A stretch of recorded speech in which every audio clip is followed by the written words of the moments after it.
ট্রিটে for the very first time cheese sizzling burger cheese lollipop. আচ্ছা আপু, আপনি extra চিজেতে কি ট্রাই করেছেন? এখানে আমি সিজনিং বার্গারটা ট্রাই করছি। এটা খুবই ইউনিক আর অনেক মজা, মানে চিজটা উপরে থাকে, অনেক সুন্দর দেখা যায়, খাইতেও মজা লাগে অনেক। মানে যেমন সুন্দর খাইতেও তেমন মজা। জি, এই আইটেমটা হচ্ছে একবারে নতুন, যেটা আমি প্রথম যে ফুডকার্টে এনেছি, এবং এটা আমার প্রথম যে আইটেমটা সেটা এর আগে আমি কোথাও দেখিনি মিরপুরে, এবং আমি প্রথম যেটা মিরপুরে প্রথম আমি ফুডকার্টে ব্যবহার করছি। চিজ সিজলিং বার্গার মূলত হচ্ছে রেস্টুরেন্টে পাওয়া যায়, বাট স্ট্রিটে সচরাচর খুব একটা দেখা যায় না। আর কি ট্রাই করেছেন? চিজ ললিপপটা ট্রাই করছি। কেমন ছিল? হ্যাঁ, খুব মজা ছিল। আপনি রিকমেন্ড করছেন অন্যরা এসে খেতে পারবে? জি অবশ্যই, অনেক মজা লাগবে, এসে ভালো লাগবে দেখতে। আজকে চলে আসছি সেই ইউনিক আইটেমটা ট্রাই করার জন্য, বাট রেস্টুরেন্টে না, একটা ফুড কার্টে। মূলত রেস্টুরেন্টে চিজ সিজলিং বার্গারের প্রাইস থাকে 300 আপ টু 500 আপ। সো এখানে আপনারা পাচ্ছেন মাত্র 179 টাকায়। সো 179 টাকায় আপনার টপ নচ কোয়ালিটির একটা বার্গার পেয়ে যাবেন। আরেকটা জিনিস এখানে খেয়াল করেছি, যেখানে স্ট্রিটের বার্গারগুলো হচ্ছে একদম ছোট ছোট স্লাইস করে একদম কোটি কোটি করে মাংস দিয়ে হচ্ছে বার্গারটা বানানো হয়, বাট এখানে হচ্ছে একদম রেস্টুরেন্ট কোয়ালিটির, রেস্টুরেন্ট স্টাইলে একদম হচ্ছে পেটি দিয়ে হচ্ছে বার্গারটা তৈরি করা হয়। এই হচ্ছে সেই চিজ সিজলিং বার্গার। আমি এটার ভিতরকার কন্ডিশন দেখাচ্ছি। পুরো বার্গারটাকে হচ্ছে পার্ট করে দুইটা পার্টে দেওয়া হয়েছে। এই হচ্ছে এটার ভিতরকার কন্ডিশন।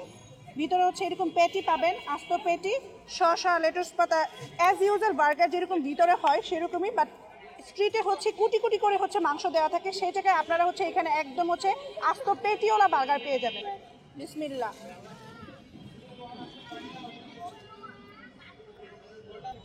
আমার কাছে যেটা মনে হচ্ছে যে এইখানে যে চিজটা এক্সট্রা দেওয়া আছে, এটার জন্য না এটার টেস্টটা আরেকটু ডিফারেন্ট লাগতেছে, আর বেশি ভালো লাগতেছে। যারা চিজ লাভার আছেন আর যারা ডিফারেন্ট কিছু ট্রাই করতে চান, তাও হচ্ছে আবার রিজনেবল প্রাইসে, তাহলে হচ্ছে এটা আপনার জন্য হতে পারে ইটস এ গুড ডিল।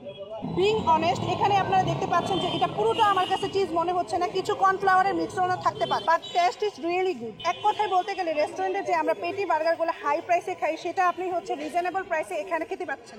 আর এটা হচ্ছে চিজ ললিপপ। অ্যাজ ইউজুয়াল হচ্ছে বার্গারের মতো নিচেই হচ্ছে চিজের সংমিশ্রণ, আর এখানে হচ্ছে এক্সট্রা ললিপপের সংমিশ্রণ। এই যে এখানে একটা জিনিস ভালো লাগছে, ললিপপের উপরে এক্সট্রা চিজ দিয়ে তারপর টচ করা হয়েছে। তো আপনারা হচ্ছে এখানে এক্সট্রা আরও চিজ পেয়ে যাবেন। অনেক টাইট অ্যাজ ইউজুয়াল আমরা যে চিকেন ললিপপ খাই অনেকটা ওই রকমই, কারণ আর এখানে একটু স্পাইসি লাগছে, আমার কাছে একটু ঝাল লাগতেছে, সাথে হচ্ছে এক্সট্রা চিজ আছে, আর আমরা আছি এক্সট্রা চিজ দিতে।